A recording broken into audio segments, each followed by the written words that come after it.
Hi everyone, we are from Group 7 and today we will be discussing about one of the policy called in Indonesia, and we choose the policy called the development of community managed water supply and environmental sanitation facilities and services. So these are our group names.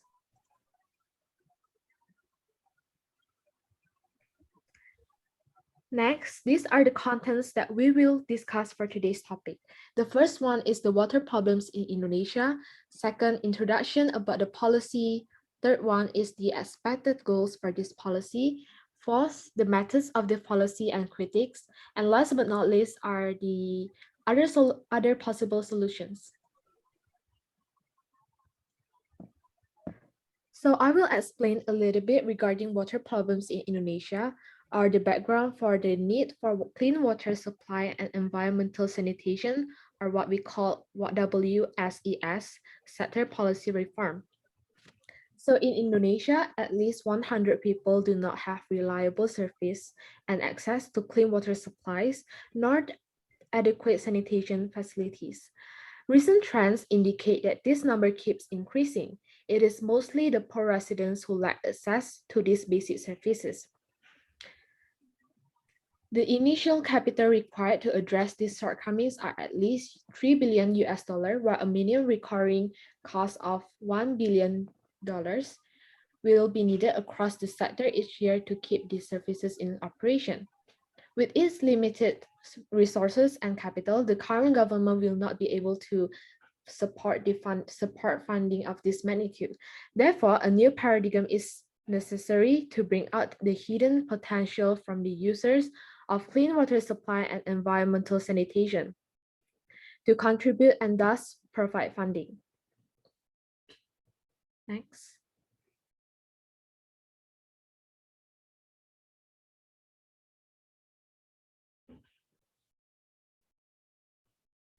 So in Indonesia, raw water treatment is carried out by drinking water treatment plant, are called IPAM, under the state-owned water supply company, are called PDAM.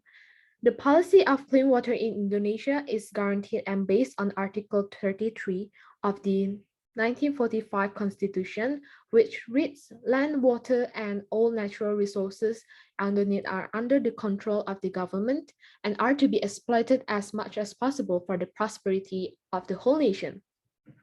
Furthermore, this policy is emphasized in Law Number 23 of 2014 concerning regional government that the fulfillment of clean water for the community is one of the responsibilities of the government and local governments as part of public services that they must do.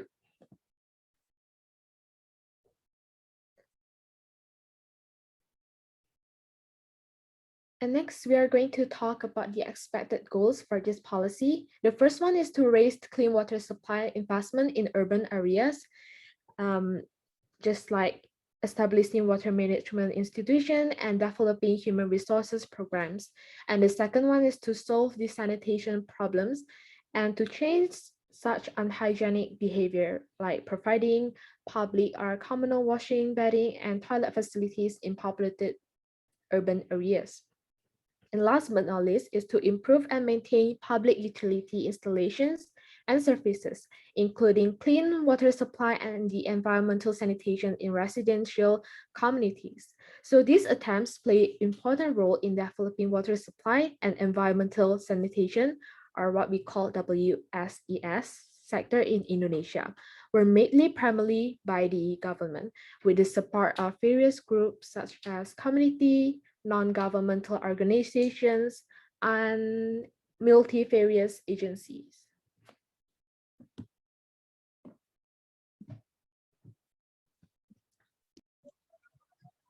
So right now we will go to part 4, methods of the policy and critics.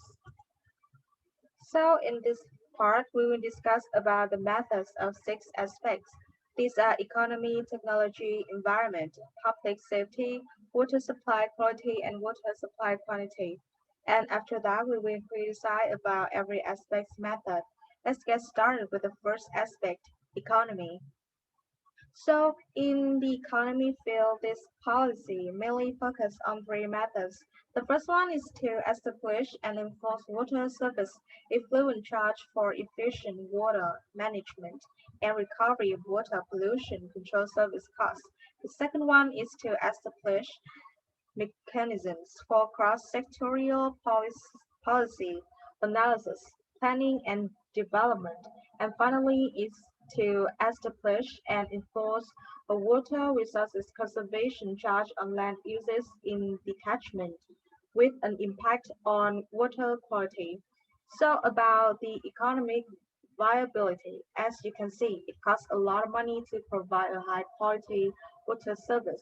So except from central government's financing source to fully cover the construction, operation, and maintenance costs of water supply and environmental sanitation facilities and services, the necessary financial resources must be raised from other sources, including the private sector and the user communities themselves. So the next one, we will refer to technology aspect. In this field, there are three main methods. These are the first one, improve technical efficiency by introduction of appropriate technology for reduction, reuse, and recycling. The second one is develop appropriate technology for wastewater treatment. And the last one is to design and implement programs for water quality management in coordination with existing and ongoing activities. About the critics on technology maturity, we have to say that it takes a lot of money to develop and introduce a new technology. Besides, not only money, but also many people are needed to do that together. So there is concern about shortage of human resources too. So we think the technology maturity is really hard to get.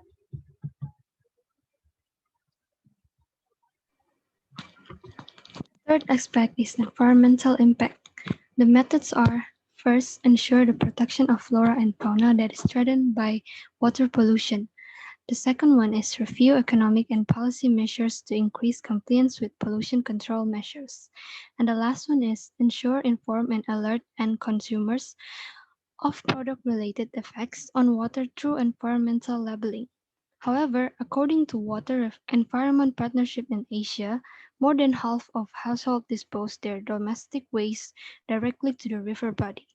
Data from World Bank shows that in 2008, only 52% of Indonesian population has an adequate access to excrete disposal facilities. Therefore, this policy is not considered as environmentally friendly. Next.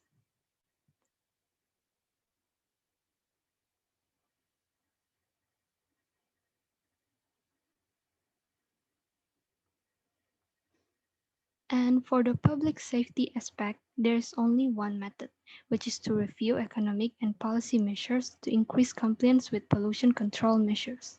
Surely Water Supply Company or PDAM in Indonesia supports water that is definitely clean and suitable for consumption, both for washing and for drinking.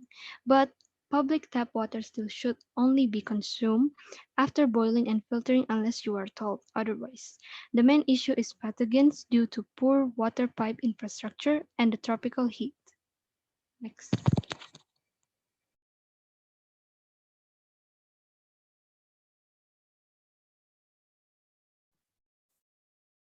Aspect of water supply quality.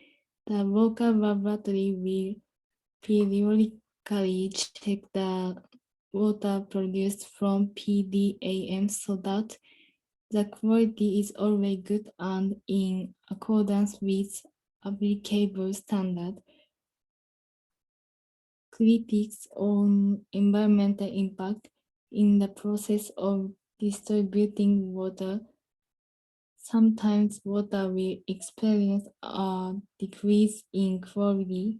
Sometimes during the dry season, the water flow from PAM is also cloudy and smell of chlorine.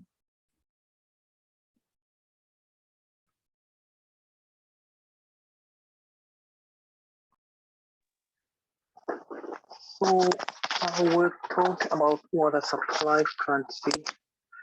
Method is provide adequate amount of water supply to citizens. Critics is rapid growth of water consumption coupled with the decreasing quantity and quality of water resources has already created water scarcity problems. The policy focuses more on the quality of the water. And with high demand of water, there are still many areas in Indonesia that have not been reached by PDAM facilities. Next.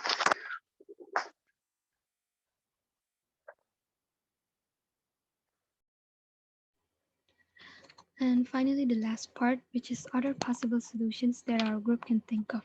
They are first, water cannot be treated as a free and valueless commodity.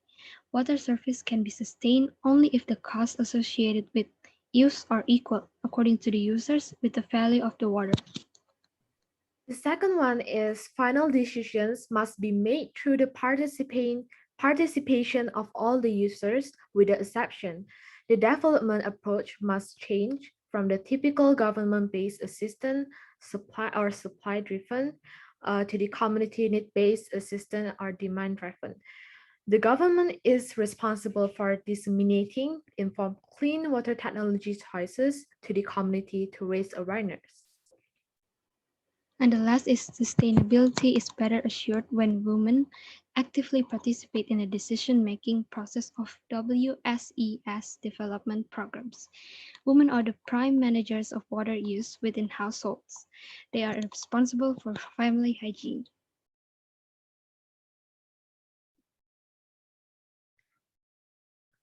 So these are the reference links that we get our materials from.